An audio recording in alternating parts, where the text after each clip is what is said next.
Hi, I'm Juhber and welcome back to the NSG server.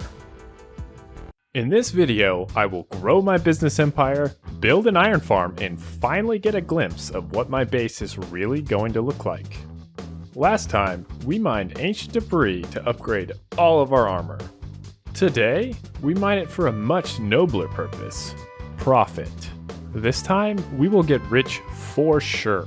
Now, bed mining is a dangerous business, but getting the materials for it is not.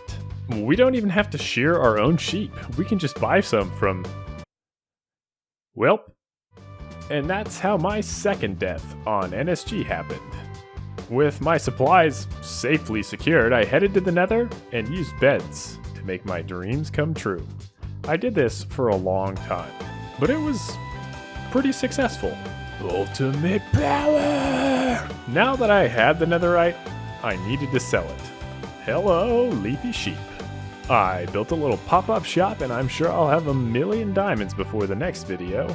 But now, it's time to start building. Both my iron farm and, by extension, the first real permanent part of my base. To do this, I need to make a lot of space. In the ground, for some reason. Because who builds above ground? Did I mention that I had to dig a lot? Now that I had a huge underground cave, I headed off in search of things to fill it with. Like gravel. And sand. And then I headed back topside to use my super-powered light blue dye generator, and back home to do a lot of crafting, and concreting, and glass smelting, and I'm not gonna lie, my smelter setup was abysmal, so I made a better, temporary auto smelter. With my small army of resources gathered, I began building the hallway that would service my iron farm. This is the first glimpse of what my base is actually going to look like when it's finished, and I'm pretty happy with it. Next, in order for the iron farm to work properly, I needed to hire a foreman to keep the workers on task. I had a desire to install some new parts on my villager breeder, so I fired some of my current workers before realizing that villager breeders don't work exactly the same in 1.16. I couldn't figure out why they wouldn't reproduce, so I decided to do a little bit more work on the iron farm. And then I pondered the miracle of life some more. Setting aside my existential crisis once again, I started building the shell the iron farm would reside in. Followed immediately by the storage room. I spent a lot of time working on this farm, but fortunately we had 0 setbacks during construction.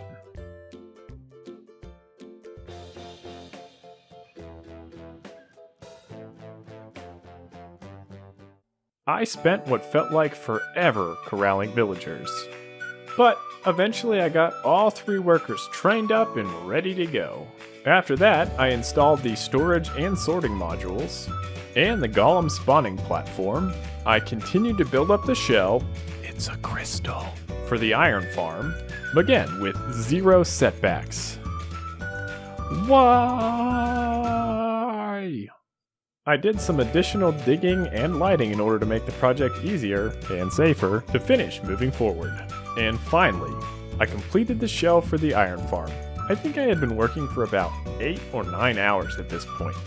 The golems kept spawning literally anywhere but where I wanted them to. So I slabbed everything so there was only one place that they could spawn.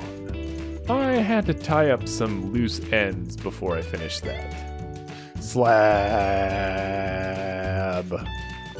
I don't understand. I did some interior decorating at the Ram's Head.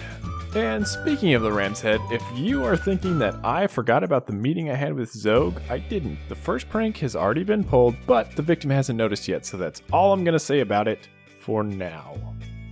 I happened upon another member's base who apparently started some cult that's composed entirely of signs. And this is how I think.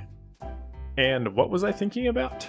economy, specifically as it pertains to Minecraft. By adding a new valuable material that is hard to obtain, we have to decide how much it is worth with respect to diamonds. There is no in-game method to go between diamonds and netherite. We would already have a predetermined exchange rate. I've set a price of 2 diamond blocks, which is obviously high because no one's purchased any, but 1 diamond block seemed too low when I priced this. There are a lot of problems with having 2 potential currency items in Minecraft because the value of it will change from player to player. For instance, if you're not as comfortable going in the nether, you will value netherite much higher than someone who has no problem going and getting it for themselves. This is because, much like in real life, the only thing anyone really pays for is convenience. All the required knowledge is available for everyone to go and grow or otherwise obtain their own food in real life, but it is much faster to learn a specialized trade and pay someone else to go make your food. In Minecraft, you can go get your own netherite, but if you paid someone else to get netherite while you make your, super gunpowder farm, you could sell gunpowder, profit from that, and get the netherite in the same amount of time. All of which is to say people and Minecraft players, who also count as people, pay for convenience, but the level of convenience differs from player to player. In this instance anyway. With a large enough sample size, I could adjust the price of netherite until I found some perfect price point so the exchange rate between netherite and diamonds made sense. However, the number of players that play on a normal SMP is not high enough to quickly, or ever,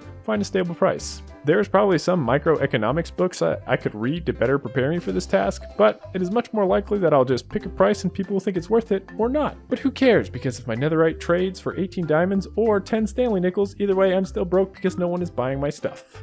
What were we talking about again? So, I went bed mining for netherite for exactly 1 hour. For science. And I got exactly this many ancient debris. 28. After my time in the nether, I went to the Enderman farm in order to repair my armor when tragedy struck unexpectedly. You were one of my first friends on the server. You always had my back when I needed it.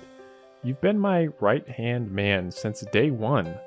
I'm sorry I accidentally threw you into the void when I was trying to use the Enderman farm to get Enderman heads. I'll never forgive myself, and you'll never get the chance to, but I'll think of you anytime I kill anything. You will be missed, and you can never be replaced.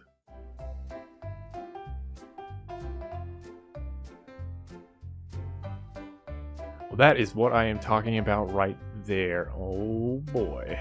And now, I want to issue a challenge to all of the members of the NSG server. You see, I have a dream that someday I will be in possession of every single member's head. And I don't want to take these heads by force. That would be rude and would probably get me kicked off the server. So, what I propose instead is this. Each member, at their leisure, can come up with a duel or competition that they think they can best me in. And if they succeed, they will get to choose a prize to take from me, within reason.